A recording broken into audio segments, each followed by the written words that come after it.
Hi hello नमस्कार, मी अश्विनी आपल्या चॅनलवर परत एकदा तुमचं स्वागत करते आणि मस्त हेल्दी एक रेसिपी घेऊन आले। ह्याला गुजरातमध्ये खिचू असं म्हणतात, आपण उकड पण म्हणू शकतो। पटकन याची रेसिपी बघूया, पण त्याआधी आपल्या चॅनलला सबस्क्राईब केलं नसेल तर सबस्क्राईब करून घ्या। लाईक शेअर कमेंट नक्की करा। चला तर मग एका पॅनमध्ये मी पाणी ठेवणार आहे। आता हे पाणी आपल्याला तांदळाचं पीठ लागणार आहे। ज्या वाटीने आपण पीठ घेणार आहे त्याच वाटीने 3 वाटी आपल्याला पाणी घ्यायचं आहे। पाणी व्यवस्थित उकळू द्यायचं। पाणी उकळल्यानंतर काही बेसिक गोष्टी त्यामध्ये टाकायच्या। तर 1 चमचा मी जिरे टाकलेत। जिरे छान उकळू द्यायचे, पाण्याबरोबरच सगळ्या गोष्टी उकळू द्यायच्यात आपल्याला।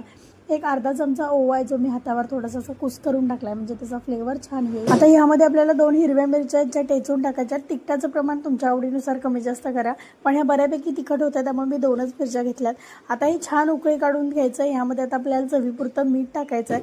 अगदी बेसिक मसाल्यांमध्ये खूप सुंदर हा नाश्ता तयार होतो आणि सर्रास थंडीच्या दिवसात हा नाश्ता तिकडे केला जातो आणि कधीतरी बदल म्हणून आपण